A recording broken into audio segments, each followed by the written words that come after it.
have some reminders for myself for my talking points, and actually they're kind of story points for our discussion today. So I will begin with, this one. This has the word on it, publicity. And publicity reminds me that Tannen talks about how men and women tell their stories in different ways, especially when it comes to being in public. So my wife and I, before we were my wife and I, were in a competition in college in our senior year, right before commencement, actually kind of like the time we're in right now at Trinity. And we were competing against each other. We were the finalists. We were each doing a kind of speech performance. And we both did really, really well. The judges awarded me the prize. And one of the striking things about my wife's response to that was that she didn't mind at all and was maybe actually a little bit relieved. That for me embodies some of Tannen's ideas, which are, they insist that for men, public speaking is the sort of natural realm conventionally, and for women, the more natural communicational realm is going to be the interpersonal world. All right, so I'm getting tired of having this on my forehead, so let's see what this says. It says, listen. All right, so again, according to Tannen, men and women have different habits of listening. I remember that when I was a young professor, I would come home for dinner and I would have lots of stories that I wanted to tell from the day. And my wife and I have 4 kids. And so there would be 2 kids on one side of the table and 2 kids on the other side. And I would be primed and ready to talk about how my day went. Well, when your kids are 1 and 3 and 5 and 6 or whatever, they're not necessarily interested in the adult world of fascinating narratives from a college classroom. And so things would get kind of rowdy at times as I was trying to tell this story. And at times, almost always, I got a little offended at this. I didn't like being interrupted. I wanted to be able to just hold forth and tell my story. That, according to Tannen, is a very characteristic way for men to interact in listening and speaking. They'd rather not be interrupted. However, I think my children probably saw this as they were just being involved in the conversation. And Tannen talks about people who have a bias towards high involvement. Yes, right, absolutely. That makes me think of this. That kind of thing can be annoying to a stereotypical male, but it might be simply a bias towards high involvement. Women, on the other hand, again, according to Tannen, would say that interruption or offering these sort of non-verbal affirmative sounds like or oh, actually are a tactful and polite way to listen. They show that you're invested in the conversation. All right, this one is story. Men and women, according to Tannen, have different ways of telling stories.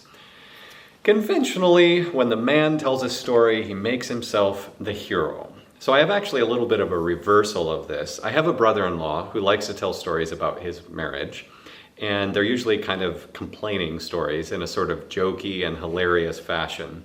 But what he does is to make himself the victim in every story. His wife is the perpetrator. She is treating him cruelly. And I can't help feeling that this sort of works with Tannen's framework. Although he is playing the victim, it's just sort of the obverse side of the hero. He's still working within a conventionally masculine format. All right, so next I have a question mark on a piece of tape here. And for that, Tannen talks about the different ways that men and women engage interrogatively with the world. That is, the different ways that they ask questions. So I remember one time that Winston and I were driving around the southwestern part of the state of Michigan. And I don't know if you've ever been to southwestern Michigan, but there are stretches of that where it is a barren wasteland and everything looks the same as everything else. To make matters worse, I was actually driving around in the middle of the night. I was trying to find my parents' cottage, which was in Pioneer, Michigan. I think that's the name of the town. I stopped at a gas station and found a payphone. Do you know what a payphone is?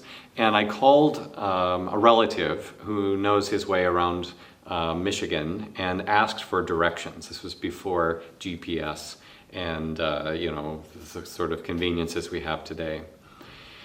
Well, this was really kind of hard for me in the moment. I didn't like asking for directions, and so I acted like the stereotypical male. I'm actually pretty embarrassed about this. At a certain point in our conversation, as he was trying to help me, I became so frustrated with the whole process of getting directions that I hung up on him. What a dude. According to Tannen, that's what men do. They don't like asking questions, they don't like getting help, they don't like getting directions. Women, on the other hand, using a feminine style of communication, don't find question asking to be a threatening task. It doesn't endanger their egos in some way or another. That's Tannen on how men and women handle questions differently. All right, so my last one, conflict. According to Tannen, men and women have different approaches to conflict in their communication. So I have a very good friend, a woman friend, and we were friends for, I think it was 5 years. We were quite close, and we had a good time. We played racquetball together. We would get together occasionally for dinner, and we just really enjoyed each other's company. We got together often for meals, and we were sort of deep friends. But 5 years into our friendship, this friend communicated to me that there were certain things that I did that she found deeply troubling and offensive, and she had never really wanted to talk about it because she didn't want to endanger the friendship, but she now felt like she needed to mention those things. It was kind of a painful moment, but it was a deeply important moment in our friendship. We both saw a new element of the truth that was uncomfortable, but important for our honesty. But it also was a nice enactment of Tannen's theory, because this woman friend, using a feminine style of communication, did not want to have conflict. I, on the other hand, might not have minded to have conflict and was actually maybe behaving in more combative ways that were offensive to my friend. So I was acting like a characteristic male. So those points, all my pieces of tape and reminders to myself, are the sort of central theoretical observations that Tannen makes about how communication gets gendered. So now I'd like to engage you a bit on a critical discussion of Tannen's gender-lect theory. That term gender-lect is really important. The lect part, of course, is the dialect. And the gender part refers to the fact that, as Tannen would point out, these differences in communication are not biological, they're social.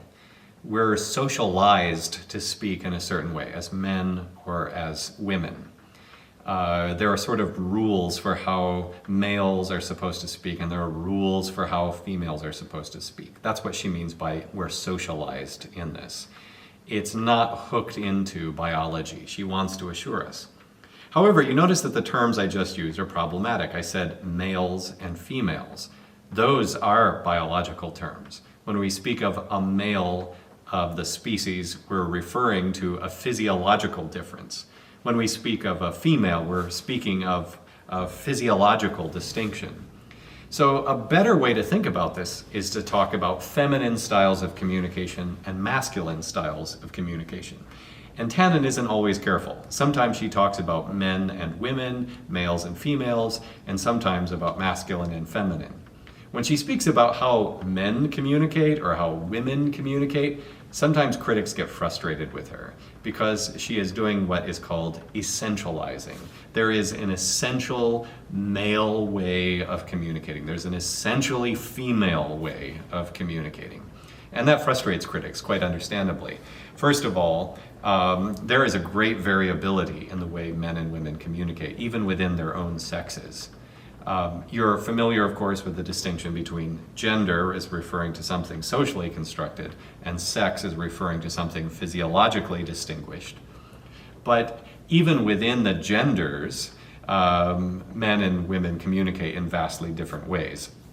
I'm sorry, communicate quite differently with other men. So for instance, there might be somebody on a spectrum that's way over on the right side of masculine. He speaks in a very conventionally masculine way, exactly like Tannen describes.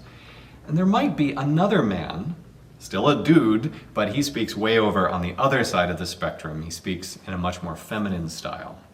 So for women, the same thing happens. They might be speaking in a very conventionally feminine style, and they might be speaking in a very unconventionally feminine style, more like Tannen says, men speak. So there's great variability even within the sexes. And also, other theorists point out, or critics of Tannen point out, that many similarities exist between men and women. So those are two problems with the ways that Tannen sometimes essentializes how men and women communicate. There is some merit. It's easy to criticize Tannen, but there is some merit in being roasted on all sides, as I think Griffin has put it at some point or another, or somebody who made some support materials for Griffin. There's some merit in the fact that Tannen is criticized by people on, so to speak, the right and the left. For example, she is sometimes attacked for being too hard on men. The masculine style of communication sort of comes off badly in this theory. But on the other hand, sometimes she's seen as being insufficiently tough on men. She's not critical of a masculine style of communication. She is not overtly feminist in that sense. She says the masculine style is as good as the feminine style and vice versa. They just need to learn how to interact. They need to learn how to share each other's styles. So Tannen is criticized for both being too easy on men and being too tough on men as well.